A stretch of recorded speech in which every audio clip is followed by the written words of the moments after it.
கிறிஸ்து இயேசுவில் பிரியமானவர்களே, தூய ஆவியானவருக்கு அர்ப்பணிக்கப்பட்ட இவ்வாண்டிலே கெரிட்டாஸ் வாழ்வுடைய சமூக பணி நிலையத்திலிருந்து இந்த தவ காலத்திற்கான சிந்தனையாக தூய ஆவியின் கனிகளில் ஒன்றான நன்மைத்தனம் பற்றிய சிறு சிந்தனையை உங்களோடு பகிர்வதில் மகிழ்ச்சி அடைகின்றோம்.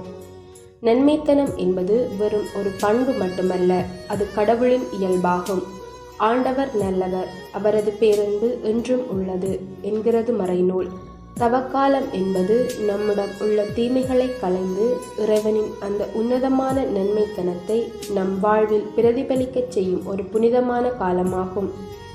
உண்மையான நன்மைத்தனம் என்பது பிறர் பார்க்கும் போது செய்யும் வெளிவேடமான செயல் அல்ல, மாறாக யாரும் பார்க்காத போதும் நம் உள்ளத்தில் சுரக்கும் புனிதமான எண்ணங்களே ஆகும்.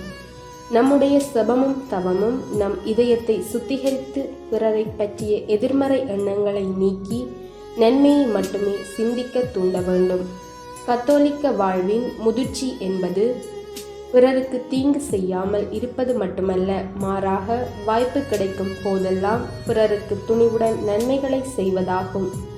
அன்னை தெரேசா அவர்கள் காட்டியது போல கைவிடப்பட்டவர்களிடமும் எளியவர்களிடமும் காட்டும் சிறு நன்மையும் இறைவனின் முன்னிலையில் பெரும் பலனை தரும். நன்மைத்தனம் உச்சம் பெறுவது மன்னிப்பில்தான். நம்மை துன்புறுத்துபவர்களுக்கு, நமக்கு எதிராக செயற்படுபவர்களுக்கும் பதிலுக்கு தீங்கு செய்யாமல் அவர்களுக்கு நன்மையை செய்யும் போது நாம் கடவுளின் பிள்ளையாக மாறுகிறோம். சிலுவையில் தொங்கியவாறே நன்மையை செய்த இயேசுவின் வழியில் நடப்பதே இந்த தவக்காலத்தின் உண்மையான அழைப்பு. ஆகவே நாம் பெற்ற நன்மைகளை நம் வாழ்வின் வழியாக பிறருடன் பகிர அழைக்கப்படுகின்றோம். குடும்பங்களில் ஒருவருக்கு ஒருவர் துணையாக இருப்பதும், சமூகத்தில் ஒடுக்கப்பட்டோருக்காக குரல் கொடுப்பதும், திருச்சபையில் அர்ப்பணிப்புடன் பணியாற்றுவதும் நம் கடமையாகும். எனவே தூய ஆவியானவருக்கு உகந்த வாழ்வு வாழ இந்த தவக்காலத்தில் நம்முடைய சொற்களிலும் செயல்களிலும் சிந்தனைகளிலும் நன்மைத்தனத்தை ஒரு அடையாளமாக மாற்றுவோம். குடும்ப வாழ்விலும் பணி வாழ்விலும் கிறிஸ்தவ வாழ்வின் முதிர்ச்சியை நோக்கி நம்பிக்கையுடன் பயணிப்போமாக. அனைத்தும் கரங்களிலே